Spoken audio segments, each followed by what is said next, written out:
Hello, everyone. Thank you for being here tonight. I see that we have a full house.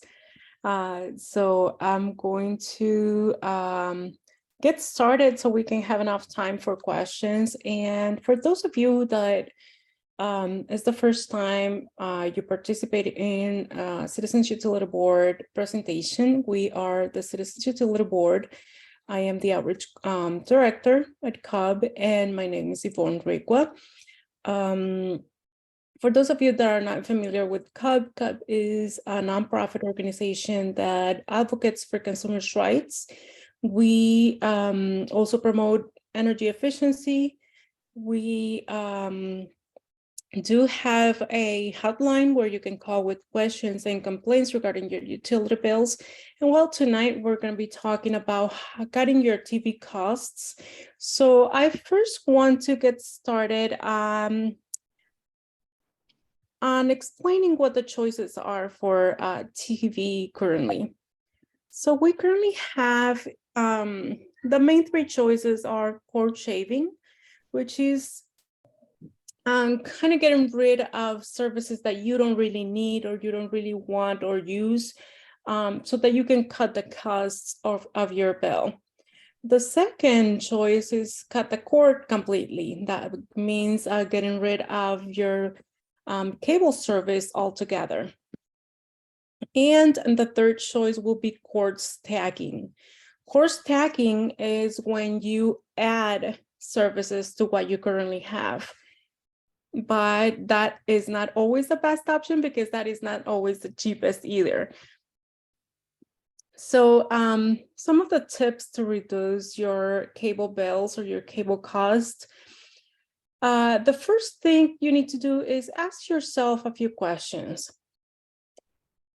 So what channels or shows does your family and you want? Like some people have preferences for sports, news, or maybe the cooking channel, Hallmark channel. So to make a kind of like a list or decide what you really want to have or what you want to have access to. Now, do you need live TV? That is a very important question right now because sometimes we like a show that maybe it's aired every Tuesday at 7 p.m.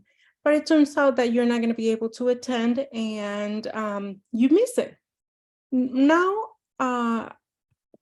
Nowadays, it's really easy to access content the next day it's aired.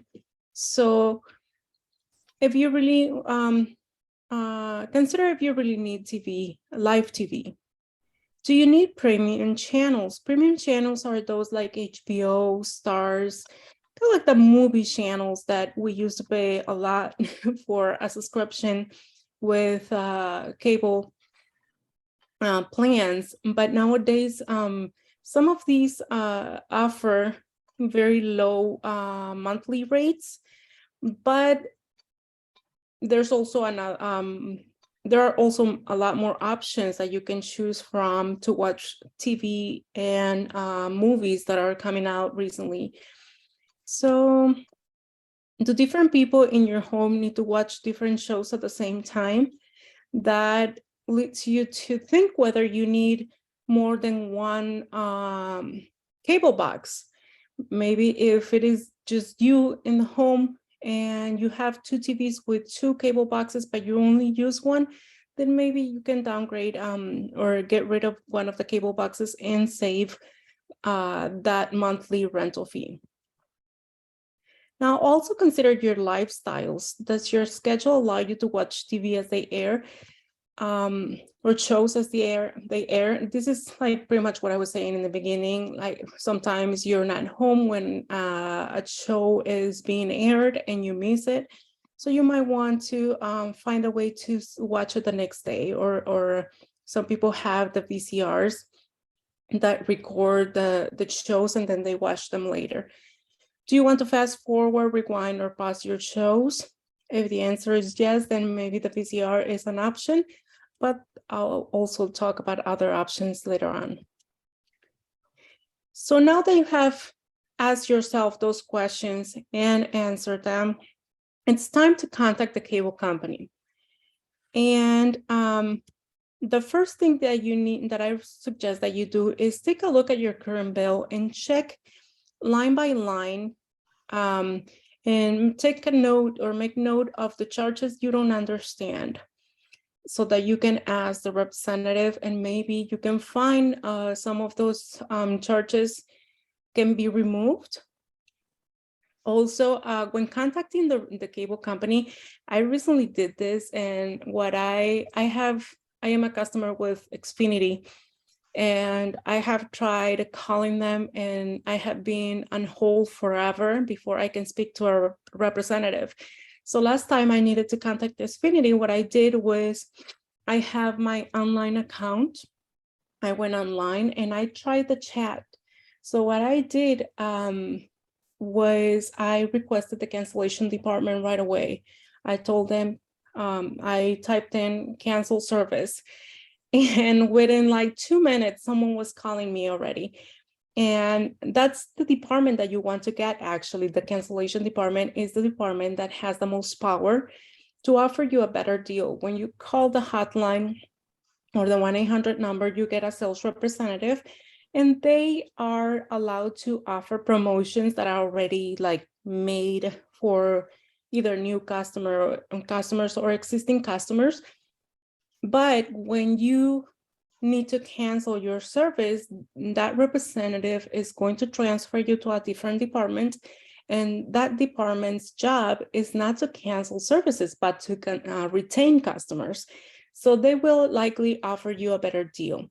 When I called, or when I requested a call for cancellation, they asked me why I wanted to cancel my bill. I said, it's become just too expensive for me to afford, so I would like to cancel and shop around for a better deal. And he said, well, you're right. Your bill went $20 up. It was $50. Now it's 70 or 75. And he said, what if I bring it down to 50 again? Will you stay? And I accepted the deal. So that's the department that you really want to talk to. However, when you call, don't ask for the cancellation department as such. Just and you're gonna have to say you're gonna cancel, even though that's probably not what you really want to do. Check if you can cut down on equipment. I was mentioning before, if you have too many cable boxes that you're not using, maybe you can return some of them or one of them and save a little money on the rental fee. Also, if you're not using your DVR option, maybe that's another service that you want to drop and save a little more money. Excuse me. Also remember, be nice, but don't be afraid to ask for a better deal. If they offer you something, let's say that instead of 70, I'm bringing my bill from $75 to 50, they would have offered me just a $5 discount.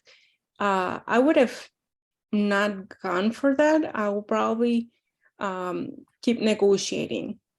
Like I said, if you're talking, especially if you're talking to the retention department or cancellation department, they have the power and authority to make changes on your account. Don't get upsold. That means sometimes when you call the cable company, let's say that you're calling about your cable bill and you only have cable and internet with them, or cable and phone. And they say, well, if you add the phone, I can get you a better deal on your cable. First of all, you're getting a service that you didn't have before, and it's not going to be free. So if you're paying for an additional service, even if your cable is lower, you're still not saving any money. So unless you really wanted to get the phone and they offer you a good deal, it is a good deal. But if not, if you were not calling them to actually add services, then you don't have to bundle services. Sometimes I've heard that consumers are being told that they have to bundle services to get better deals or whatever. you don't have to bundle services. You can get the services as a standalone. You can get just like internet alone or cable alone or phone alone. I currently have Xfinity, like I mentioned before, and I don't have cable or phone. It's just my internet service. Be open to locking in. That means that when you are offered a really good deal, for instance, like the deal I got for $50 a month recently, if that deal is for 12 months and I cannot get out of it for the next 12 months, but it's a good deal, take it. Don't be afraid to lock in into that, because at least you'll know that for the next 12 months, you're going to have a good deal with them. And then when those 12 months are up, it's time to call them again and renegotiate. Take notes. That's very important. If you can get the name and the ID number of the representative that you spoke with. Most companies now send like an explanation of terms and conditions of your contract right away. But if they don't offer it to you, then ask for it. Buy your own modem if your company allows it. I know that Xfinity does allow to buy your own modem. And from what I've been looking into, I believe AT&T now allows to buy your own modem, but I'm not 100% sure. The last time we spoke to AT&T, they did tell us though that they offer you the equipment and there is no monthly rental fee. So I believe that what they do is just a one-time installation fee at the beginning, which is still an upfront cost with Xfinity. If you're a new customer and you tell them that you're using your own modem, of course you need to make sure that it's compatible with their service. They only charge you $15. It's like because they sent you like a kit to set it up, but that's all. So if after speaking with your cable company, you realize that you don't want to deal with them anymore, that you don't really want to keep your cable service, and you decide to cut the cord altogether, you still have options.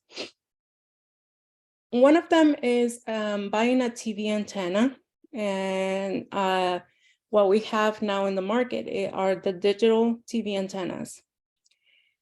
Another option is just going with streaming, and the cable replacement will be the streaming plus live TV. And I'm going to explain each one of these. An HD TV antenna can help you avoid high-priced cable subscriptions, and it serves as a standalone TV service that can get local channels. So when you buy a digital antenna, what I suggest before you buy a digital antenna is actually going to one of these websites. And I have preference for antennaweb.org. I've gone through all three of them, and I think my favorite is still antennaweb.org, because as you can see here in the screenshot, this is from antennaweb.org. It shows you by color which antenna will be best for you. And how they do it is you enter your exact location or your zip code. I recommend that you use your exact location or your address so that you get suggestions on what type of antenna will be best for you to get the channels listed here. So with my address, they're telling me that the best reception I could get will be with a medium directional antenna. And I'm going to explain what directional means. Also, once you decide which antenna to get, you need to make sure that your TV has at least one of these ports. Make sure that it has a coaxial port or a USB port, and that it has a digital tuner. The most pretty much all TVs, the newer TVs have the digital tuner in their settings. So you have to go to settings and then basically do an auto channel search.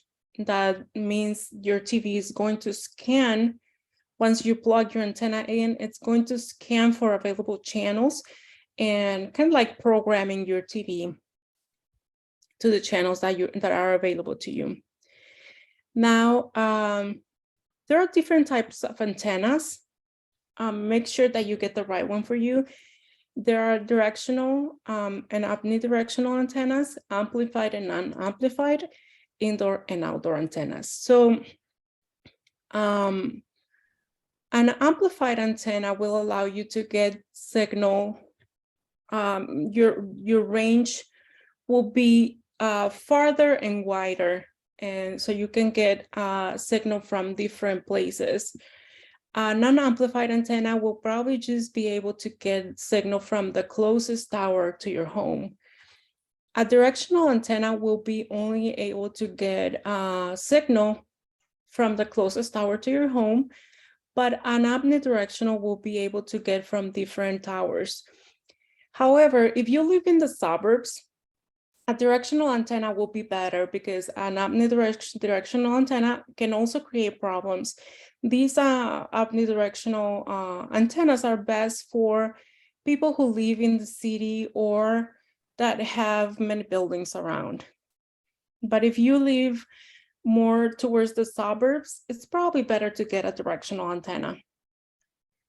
Also, if you live far from the city, it's probably better to get an amplified antenna rather than an unamplified. Like for instance, I have an antenna at home and I am in Gurnee. So basically I am in the middle between the city of Chicago and the city of Milwaukee. So my antenna can catch a signal from either Chicago or Milwaukee towers. Now, the second option that we were mentioning was basic streaming. And to stream, a streaming service is basically having like a library of video, movies, series, documentaries. It's basically having a library in your TV. However, to be able to access this library, you need a few things. One of them is you need high-speed internet that is to access those libraries. You also need a smart TV or a TV that is equipped for a streaming, to plug in a streaming device.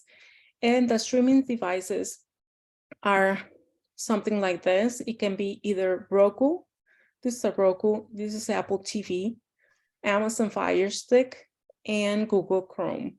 So these are devices that you need in case you don't have a smart TV. If you have a smart TV, you don't need to buy one of these. Then your smart TV should be capable of downloading each application for either the programming that these offer, or for other subscriptions that you might want to get, like Netflix, Hulu, those streaming platforms.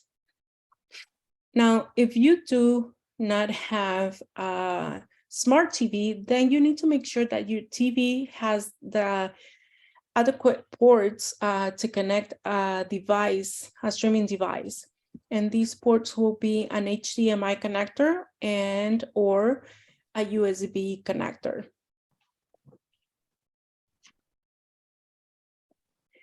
So with these same devices, or with a smart TV, you can also have access to streaming plus live TV, because once you are able to stream on your TV, whether it's with a streaming device or with your smart TV, you can also subscribe to plans that offer streaming plus live TV, and some of these are offered by different companies. These are the most popular ones. And I created these chart so that you can get an idea of how much it can cost Like I said in the beginning, core stacking is when you have cable plus an antenna plus streaming, and then on top of that, you want to add live TV. That is not the most convenient thing because you're going to be kind of like overlapping services. But if you got rid of cable, you can substitute your cable service with one of these options. YouTube is considered the best overall. And however, their plan can be anywhere between $54.99 to $64 a month. They do offer a 2-day trial. So you can try it for 2 days. If you like it, you keep it. If you don't like it, then you can cancel before the 2-day trial ends. Right now, I believe they have this promo going on. They have the first 3 months for $54. It's $10 off for the first 3 months. And then after that is $64 a month. The nice thing about this option is that you don't have a contract for a year like you do with cable, and you can cancel at any time. Also, you don't have additional fees or charges like you might have with cable. This is what you pay, the $64 a month, and that's it. Hulu offers a good, they're well known for bundles, and they start at $69.99 a month.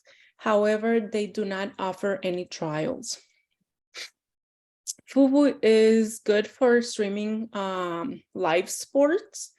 It's about $70 a month, and they do have a 7-day trial. So I like those longer trials because you can get more, you can get familiar with the content and see if you really like it or not.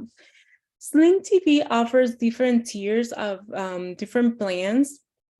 And they also offer different packages for different languages.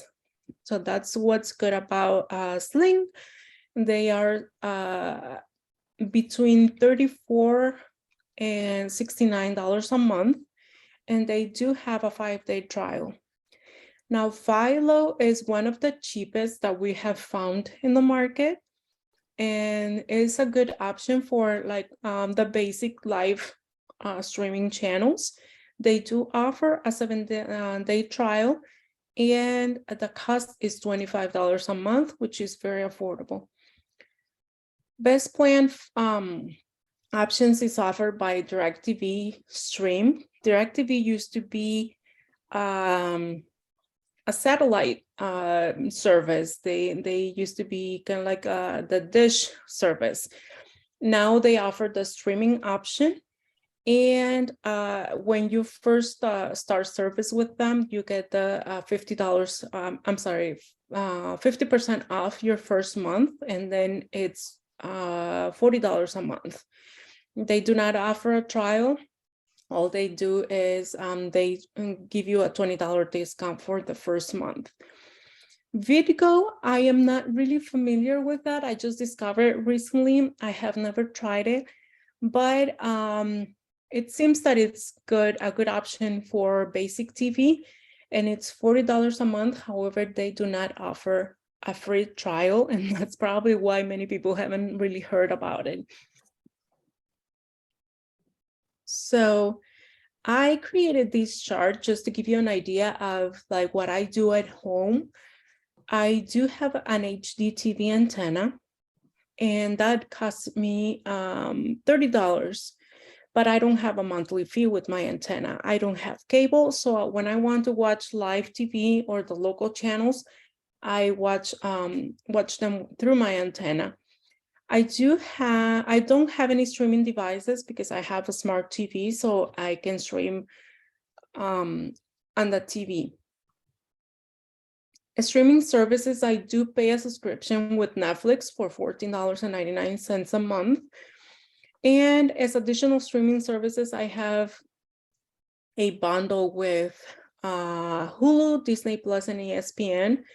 That's a bundle that you can get for, I believe it just went up to $14.99 a month. It went up $1.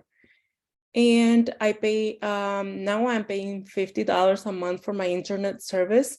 So these numbers are a little bit, I need to update, but this is pretty much how much I spend every month on my TV, $88.98, but that's including my internet service. And this presentation is actually based on a very complete guide that we have. And you can request a guide either by calling our number or by going on our website, which is citizensutilityboard.org, and I can share in the chat when we answer questions.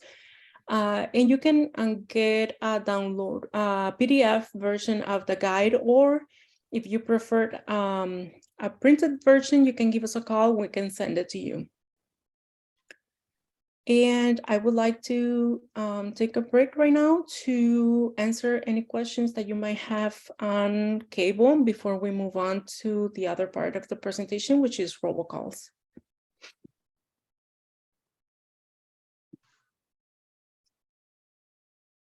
So there was a question in the chat about whether you need an antenna. I'm sorry, whether if you have an antenna, do you need the streaming services? And then also somebody asked what internet service carrier you have. If you, to answer the first question, if you have an antenna, you don't need any of these services, but if you would like to watch more, that's something that you can add to your antenna. And I have, for internet service, I have Xfinity.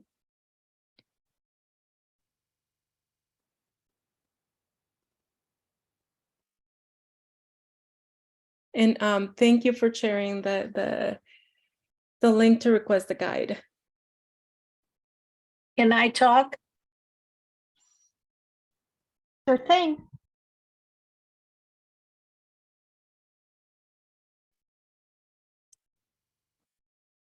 You can go ahead and ask your question.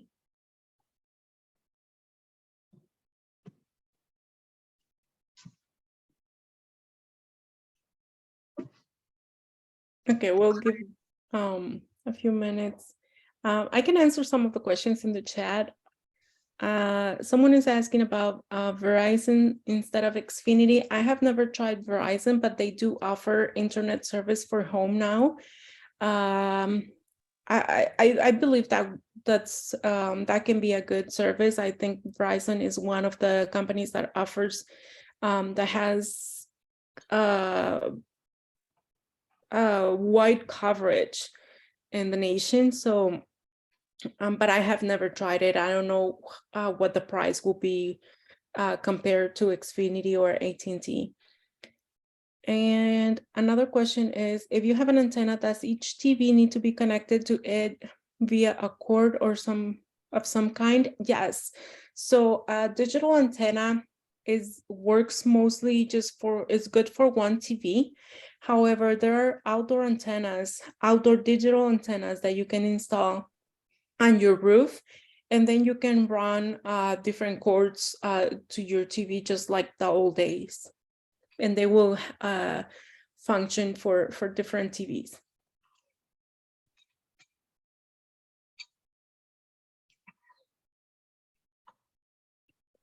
I wouldn't recommend using your, I'm answering the question that says, how about hotspot from your cell phone for internet?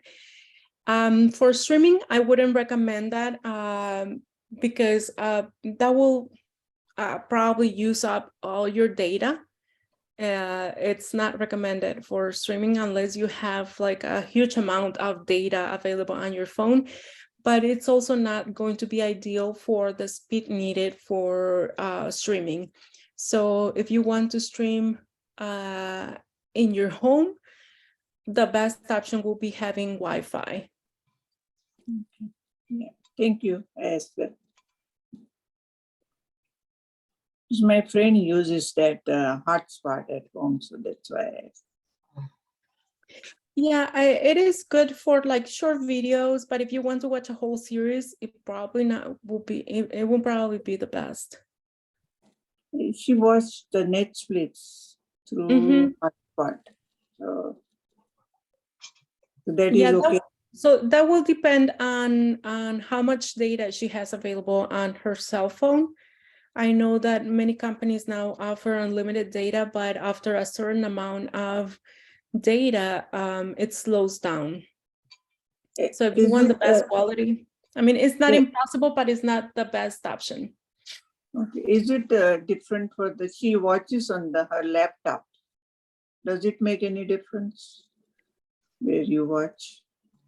No, not on the data, but if do you guys have internet at home at all? No, this is my friend who used, she said, I don't use any services except she only pays one bill, which is the T-Mobile, mobile phone. That's it. I'm not sure what type of service she's using. But yeah, I wouldn't recommend using a hotspot. Okay. Okay. Thank you. You're welcome. Another question is, are individual services cheaper with Xfinity than a bundle? For instance, got TV, but keep internet. That will depend. If, like I said, if you talk to customer service, they'll probably tell you that no, it will be cheaper to bundle. But if you're not using your TV or your cable service, or you want to drop the cable service, but you want to keep the internet, you can still get a good deal. Like I said, if I don't have cable, if I added cable to my plan, I wouldn't be paying $50 a month. I will be paying more. So bundling is not always the cheapest option. Another question, is internet from the phone companies such as Verizon, T-Mobile as reliable as Xfinity cable or as fast? I'm not sure. I think that now those companies offer home service, and I believe that the difference is that they use kind of like it's just different. It's kind of like what the lady was mentioning, like a hotspot. So that's what I'm thinking that her friend might have. It's not the regular modem that Xfinity offers, but I think they're very compatible. I'm just not sure what the price will be. Another Shaq is asking, I live in a multi condo area in Woodridge and use same settings as you without Netflix. With Philo gives us Chicago broadcast channels or Randall. And the quality will be good if you have Wi-Fi. I don't exactly know which channels Philo offers, but I do believe that they offer like the regular ABC, CBS, and those local channels. I believe that you can watch them through Philo. What I suggest is that you go on their website, and based on your zip code, and they'll show you a list of all the channels available in your area if you subscribe to them. You're welcome. Thank you so much. What is the average cost for the whole house antenna or digital antenna cost? Digital antennas can be anywhere between I don't know, anywhere between, I had a slide on that. I believe the cost range was between $25 to $200 depending on which type of antenna you get. If you want to get an antenna that is for multiple TVs, you probably need a wide range antenna, and that can be a little expensive, but it's a one-time investment.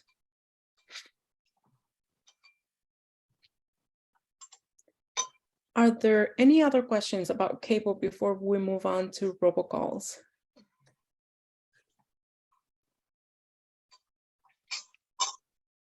All right, so I'm going to close the chat so that I can see my screen.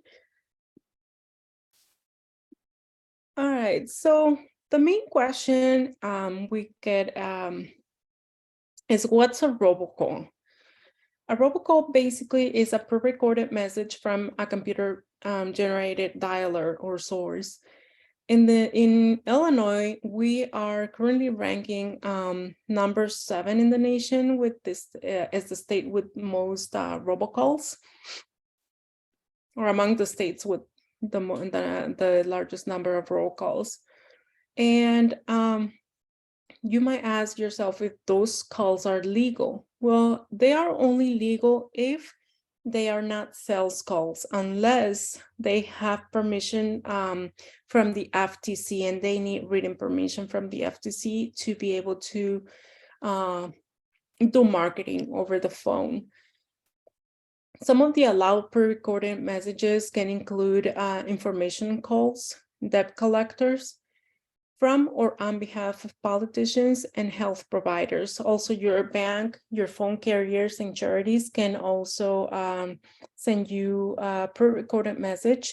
And I think the easiest to give you as an example is the calls from your doctor's office.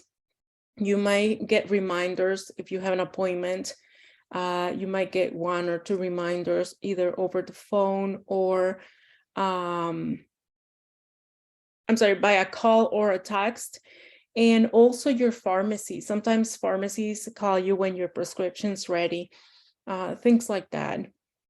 And those are also robocalls, but those are the type of robocalls that are legal, that are allowed. In the state of Illinois, this is like how many robocalls or the percentage of robocalls that we get. As you can see, the most or the largest percentage are scams, unfortunately. Some of them are telemarketing. 28% are alerts and reminders, like from the doctor's office. And 16% are payment reminders. Back in 2019, there was a law passed. It's called the TRACE law. It's it stands for Telephone Robocall Abuse Criminal Enforcement and Deterrence. So basically, this law, what it does, it extends the statute of limitations for law enforcement to go after scammers, increases the penalties, and requires companies to validate the calls. I don't know if you have noticed, but in these past few years, or in the past 3 years, when your phone rings and it's likely a robocall, you might see on the caller ID something like spam risk, or they have different ways to screen these calls. Well, that is because of this law. Now the companies are required to validate the calls. So if they don't, if they screen this call and they realize that it's not a valid number, or then they warn you in that form of putting in the caller ID spam risk.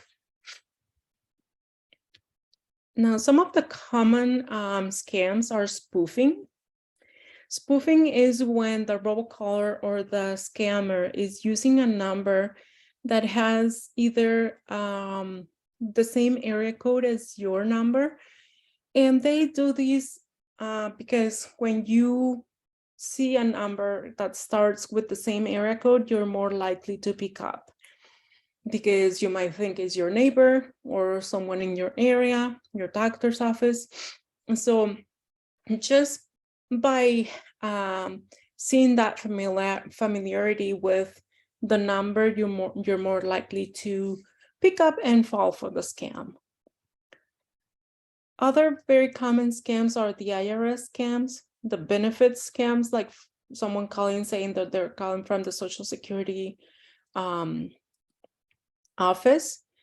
Car protection warranty. The neighbor spoofing is what we mentioned before, the number that looks similar to yours.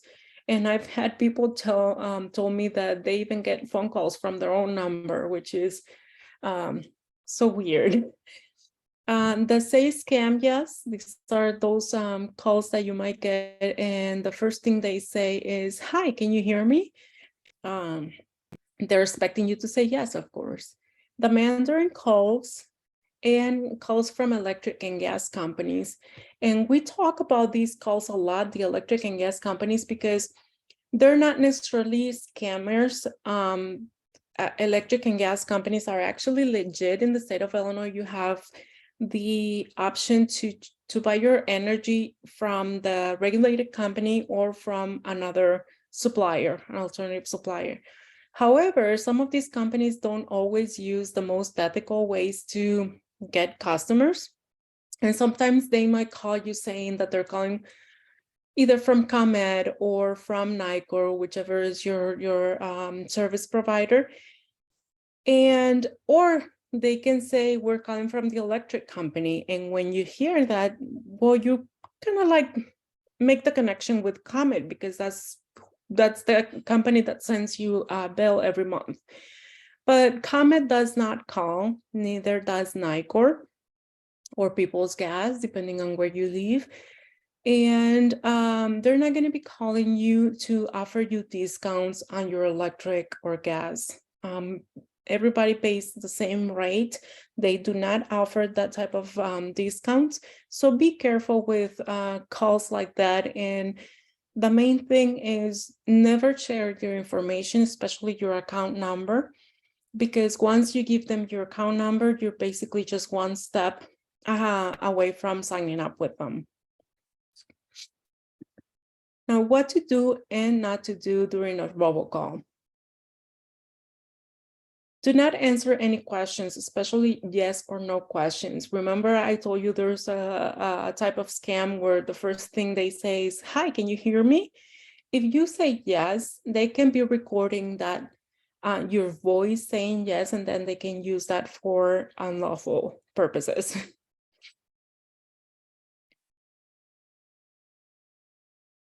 Do not answer unknown numbers. People that really need to talk to you will leave a voice message. So if you see a number on your caller ID or on the screen on your cell phone, and you don't know the number, it's better not to answer it. If it is someone that really needs to talk to you, they'll leave a voice message or they'll try you again. They'll call back.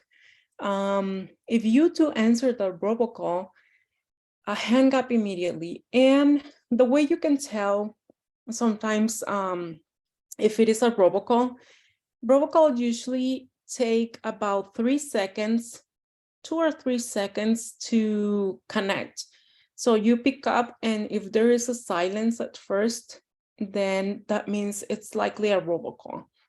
And that's because it's a computer, so it's not really a live person, and they sound very different. If you pay attention when someone calls you, you can hear noise right away, like the ambience or someone speaking. But if it is a robocall, it will be like dead silence at first, and then like within 2 seconds, someone or something is going to, you're gonna hear something.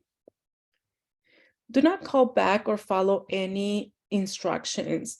Sometimes these robocallers or scammers prompt you to press 1 or press a number or wait to be connected to a representative. The main reason that you don't want to follow any instructions or press any numbers is because by doing that, you're letting the scammer know that that's an active number. If I get a robocall, they don't know who they're calling. They're just hoping that someone's going to pick up. So if they remember, these are computer generated numbers. So if it happens that a number picks up and there's another person on the other side of the line, then they're going to get you. They're going to scam you. So do not call back. Do not follow any instructions. Do not say anything. Just hang up. And like I said, if it was actually, in fact, someone that needed to reach out to you, they'll leave a voice message. Now, this is the big question. How can we stop robocalls? Unfortunately, robocalls cannot be stopped completely, but there are ways to reduce the number of robocalls that you get. And there are 5 steps to it. The first one we always suggest is make sure that you are registered with the Do Not Call list. It won't stop robocallers from calling you, but it'll reduce the number of robocalls that you get. excuse me. You can do this by calling the number on the screen, the 888-382-1222. Or you can also go online to the donotcall.gov and register your number. Use your voicemail. Like I said before, if you do not know the number, you can just let it go to voicemail. And if it is, in fact, a call that you should be getting, they'll leave a voice message or they'll call you again. And see what your phone can do for you. If you have an iPhone, for instance, you can select the do not call or the do not disturb option. I believe now it's called focus. So if you select that option, you have different ways to set it up. For instance, that do not disturb. You can select who you want to allow calls from, either people on your call, on your people that you have on your phone, registered on your phone, your favorites, or no one, or maybe you want to allow all calls to come through. So when you select, for instance, only contacts on your phone, then that means that whoever is on your contact list on your phone is going to get through and your phone is going to ring if they're calling you. But if it is an unknown number or a 1-800 number, it's going to go straight to voicemail. You're still going to get the call, but your phone is not going to ring. These are the options: everyone, no one, favorites, all contacts. Now, if you have an Android, you have the same options. It's just a slightly different way that you get to them. You search for in settings or sounds and vibrations. You will look for the do not disturb option. And then you, once you turn it on, you can also select exceptions or allow exceptions. And you have the same options. You can allow calls from everybody, contacts only, or favorite contacts only.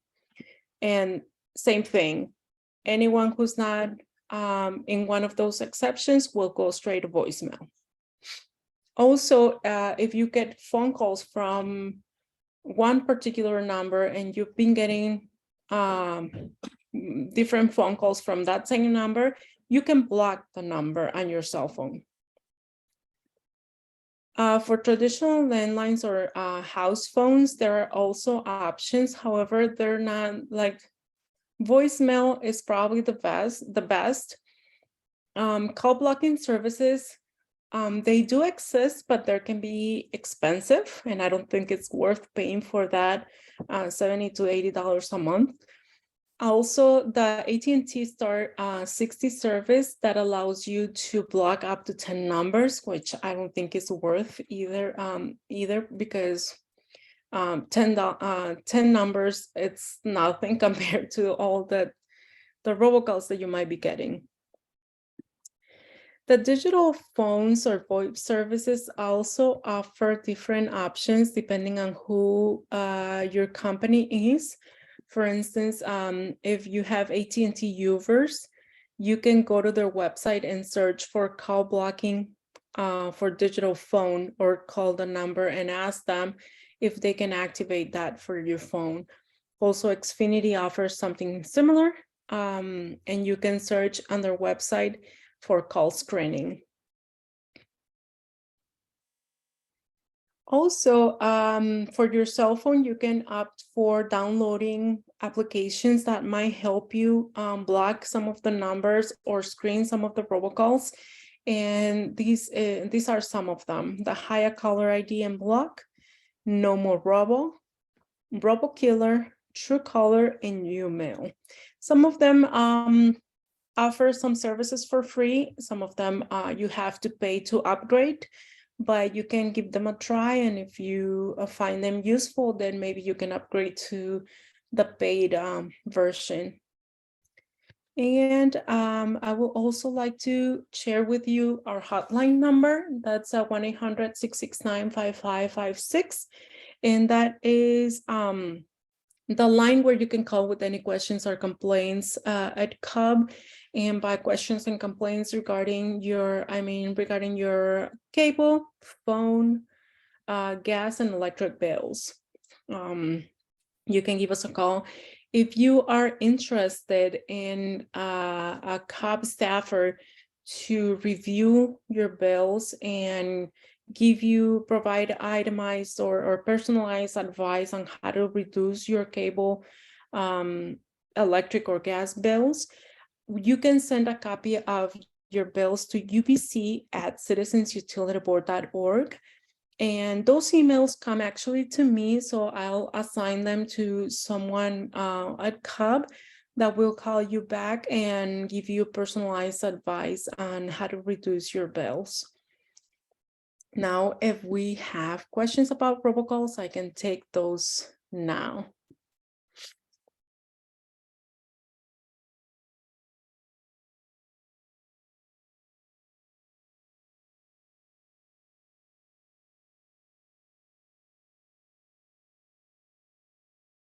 There were a couple of questions in the chat. Okay. Let me take a look at it.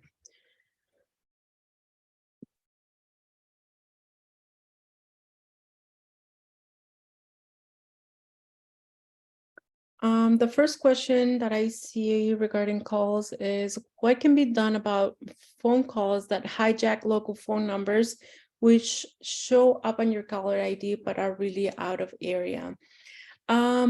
That's spoofing that we were talking about. And unfortunately, since these are computer generated calls, they can basically just make up a number and call you. So the best advice that I have for that is not to answer the phone call if you don't know the number. If it is someone that you know, the person is probably already registered on your contact list. So just let it go to voicemail and ignore it. Then you can check your voicemail, and if in fact it was someone that needed to reach out to you, you'll probably have a callback